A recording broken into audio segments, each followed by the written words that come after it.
Globally,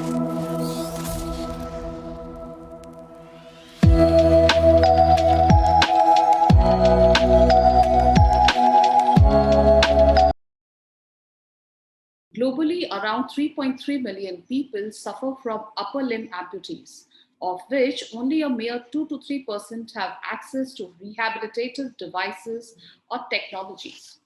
The main challenge here is availability and also affordability. India witnesses the addition of 23,500 cases of amputees annually, and in total, there are 16.2 lakh people who are missing a limb, of which 60% of the cases are for amputation below the elbow. So, hi, this is Smita Kumar, and you're watching Medicircle. So, I just discussed some facts about uh, the status with a lot of people having this upper limb amputees and whether healthcare startups in India today are working towards this or not. So, today on our healthcare startup series, we have Llewellyn DSA and Anil Nair with us. While studying at IIT Patna, Llewellyn saw a batchmate, Jayant Vyas, without a limb. And together with his batchmate Kumari Priyanka, they created a prototype limb, and later their college friends Anil Nair and Austin also joined the cause. Together, they launched Robo Bionics in 2016 to make affordable and, most importantly, lightweight bionic arms in India. With a background in the computer engineering, and Anil Nair is also the co-founder of Robo Bionics, along with the other co-founders, Robo Bionics, he received the AFI Best Indian Social Enterprise Award in 2019. So, hi, Llewellyn and Anil. Welcome both of you to Medicircle Healthcare Startup Series. Thank you, Smita. Thank you, Smita. Hi. So, I hope that Robo Bionics is actually doing great for those people who have unfortunately lost the limbs, upper limbs especially. So, tell us more about Robo Bionics as the co-founder, why and how you started and where it is scaling up now. Sure. So it's like you rightly said, it's for people who have lost a limb. But the reason for starting Robo Bionics was slightly different. So Jayant, who was my batchmate, he had not lost a limb. He was missing one by birth. And for people who are missing a limb by birth, it is much more difficult to learn to operate a bionic or a prosthetic hand because they don't have those necessary muscle signals, or they don't have that level of control that a person who had a hand in the past does. So because of that, the entire development started to solve the problem wherein people who have been missing a hand by birth should also be able to utilize such technologies. And that is where we found the gap and we started working towards it. So that is the whole reason why Robo Bionics was started. And along the way, we started noticing that people exist in both the dimensions. That is, they have lost a hand due to an accident or any sort of traumatic incident, as well as the people who are missing one by birth. So we wanted to cater the solution to both of them. And that also forms one of the USPs of Robo Bionics, because most of these devices cater to either one segment of people, not both of them. Another USP that we would like to say we have is we are one of the lightest weight devices, wherein after fitting it with the necessary attachments, which is called a socket, the weight of the hand is just over half a kilogram. So that gives them the comfort of using the device over an extended period of time, and they can easily start regaining a lot of activities. So one such user or beneficiary, his name is Llewellyn, and he was able to even light a matchstick after using Grippy within just I think 1 month of fitting. Due to his dedication, we did not know the device was capable of doing that, but he was able to achieve it. So one thing is pretty sure that the USP that Robo Bionics has achieved, that especially the comfortability with which the people can actually start using their limbs. That's one very important factor, so that they are able to go back and do their daily activities, which is very very important. So apart from some of the USPs, Robobionics Grippy. So what are some other more things, like in case of especially affordability, like which Robobionics has over other prosthetic hands which are presently available in the Indian market? So there are close to, I think, around 15 to 20 devices available in the market, out of which more than 85% of them are imported in the country as of now. So the devices that are imported come in the market, Bionic devices specifically, start at around 10 lakh rupees, and they keep going upwards. So there's no limit towards the upper end of it. It can even go to around 50, 60 lakh rupees for a single hand. Uh, where Drippy comes in, it is for the end user, it will cost them somewhere between 1.8 lakhs to 2.25 lakhs. So at least compared to the entry level Bionic devices, that's almost one-fifth of the cost compared to the imported devices, and it still gives them almost the same functionality and the same comfort as it. So there is a overall benefit over the price.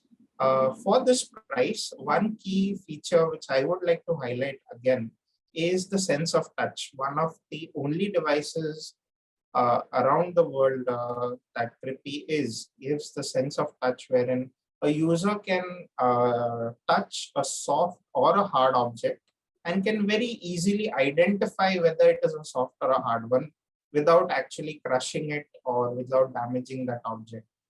So through their sensations, it's the first kind of device that gives feedback to the user, making it as close as possible to a real hand. True. So as India currently imports approximately 80% of its requirements of medical devices. So, and like from all other countries like US, Germany, China, also Singapore and Netherlands. So we definitely should be having more and more Indian startups who are trying to bring down just not the cost, but also good, having some great technology. Just as Llewellyn mentioned, that the sense of touch, which is made available with this particular thing. So one more question there. So how many patients' lives you have touched yet, and what is your patients' network? Okay. So we have worked with over 15 patients during our development stage. We've tested it before launching with another 10 patients. And after our launch, we have interacted with close to 25 more patients and are about to cater to another 15 more. So all in all, around 60, 65 patients have already been benefactors of Trippy and have accepted the technology and are continuously evolving, not just themselves, but they are helping us evolve the technology around its existing state, so we can keep developing better and better devices for them. So as Robo Bionics has got just one product, Grippy, or you are having into evolvement of more and more such products, and what is the customer, I mean, patient feedback especially? So we are building an ecosystem of products around hand rehabilitation, wherein we could cater to different segments of disability, not just limb difference. It's too early to comment on exactly how much it has progressed. Hopefully within 6 months time, we will be able to very concretely share our future roadmap regarding those products. But every product that we develop or every product that is being rolled out is tested at least at different stages with clinicians, with patients, to understand what exactly is the need, and only then it is brought out into the market. Also, we take care of the utmost quality of it. So every product undergoes internal testing. The product, as specifically Grippy, has also undergone international compliance testing as per the international standards. So that makes it certified safe as well. And we intend to continue the same quality culture in all the products that we develop. As whenever a entrepreneur gets funding, it's really a good validation for them that yes, they are achieving towards the right goals, and there are other people who are also helping them. So like as your company, I mean your startup Robo Bionics has also raised 1.25 CR from multiple investors. So how has been the journey, and how difficult was it to especially raise funds, and how has the funds been utilized? So raising funds, yes, is one of the most difficult part of the process, specifically being a hardware medtech startup. It has come in through various sources. The most noteworthy source is government grants, which I would say is IRAC, that has helped in numerous ways. The other sources, even though not directly governmental, but are supported by the government, like the incubation center of IIT Patna and IIT Bombay's incubator, SIGN, have been also onboarded on part with the investments. So all in all, they have played a key instrumental roles in taking just an idea that had just a very simple proof of concept all the way to a commercialization stage. And as we know, many of pharma or biotech products have a huge gestation period. So they have, and their funding has helped us carry forward through all these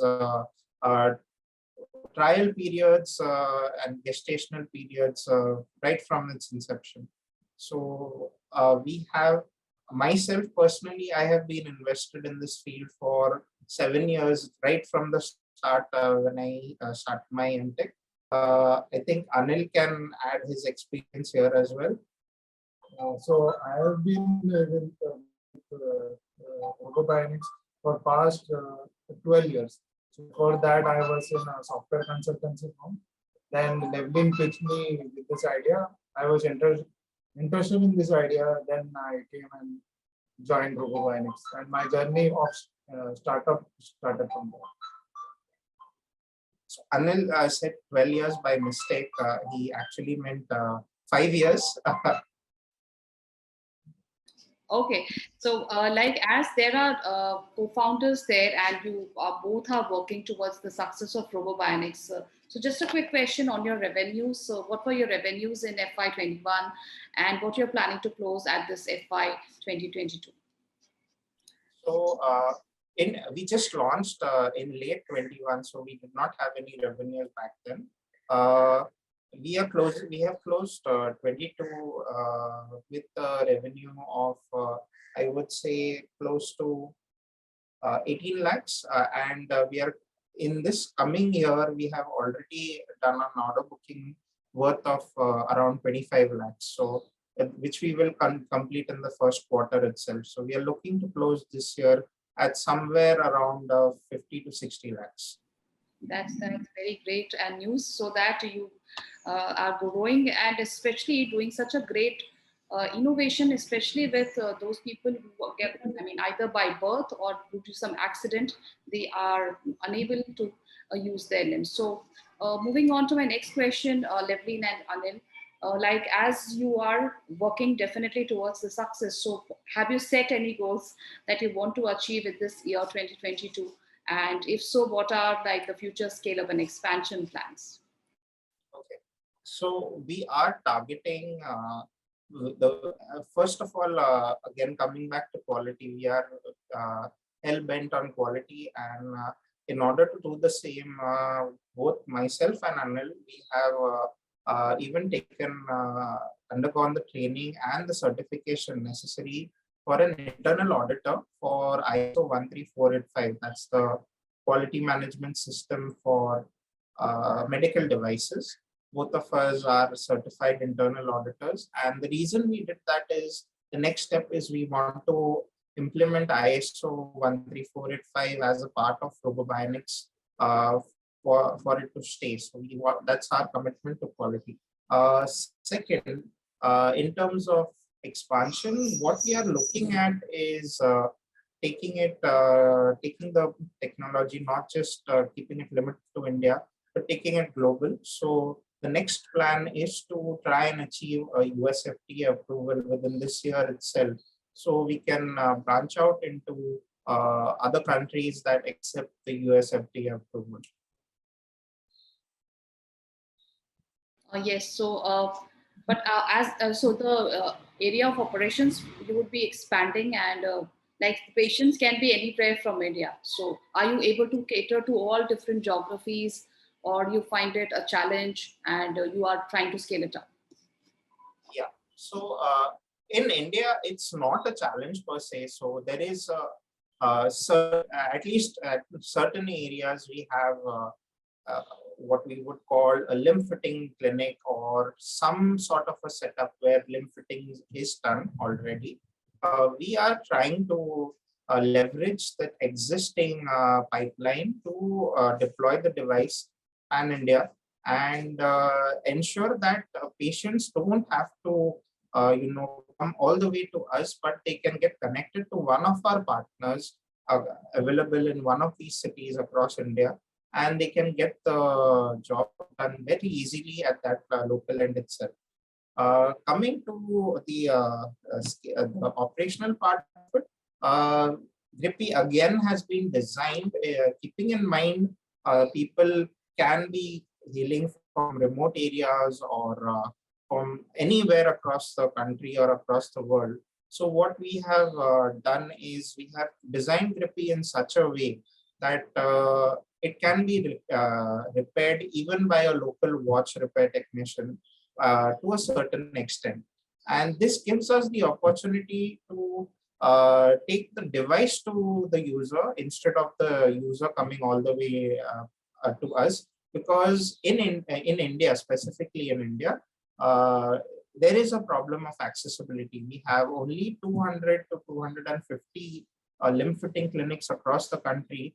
And as you said, we have lakhs of people with a missing limb. So that solves that to a certain extent, tries to solve that problem as well. In terms of products, yes, as I mentioned, we are now branching out to develop the ecosystem as a whole.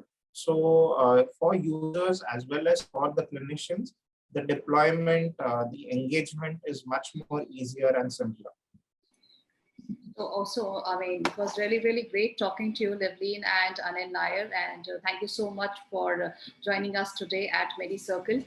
As we see that this medical industry, the device industry especially, there are around 750 to 800 medical device manufacturers in India today, and with an average investment of $2.3 to $2.7 million, and with an average turnover of $6.2 to $6.9 million.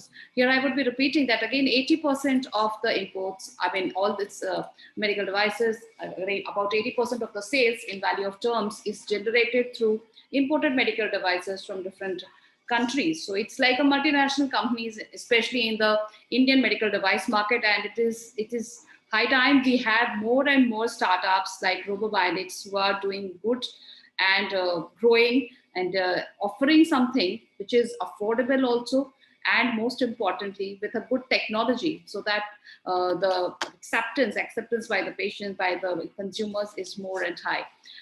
Just a last quick question, Llewellyn and Anil. So was it difficult to grow or scale up your startup from tier 2 cities like Patna? Because we generally hear all the startup news happening in Bangalore and other places. So was it difficult? Was it a challenge for you to start something from a tier 2 city like Patna? Yes, Smita. So, to be honest, operationally, there were difficulties specifically in terms of logistics. So, initially, when we started out, we had to experiment with materials, with different apparatus. And like you said, it's important to import that to understand how certain things works. And in doing so, what used to happen is that compared to being in a city that is closely located to a port or any sort of a customs clearance agency, the turnout time is much faster. We used to wait for quite a few days, and that was the only operational difficulty. But that was, I would say, substituted by the assistance and the warmth that was shown by I would say, adopters of the technology. So we were surprised to know that around IIT Patna itself, we could find 15 people with limb difference who were willing to openly come and try out the technology. So that there are problems, but there are ways around the problem to build into a better system. That's true. So finally, where there's a will, there's a way, and definitely Llewellyn and Anil Nair are keeping up to their aspirations and dreams. All the best to both of you and to all your future endeavors. And thank you so much for joining us today at Medicircle's Healthcare Startup Series. Thank you, Smita. Thank you.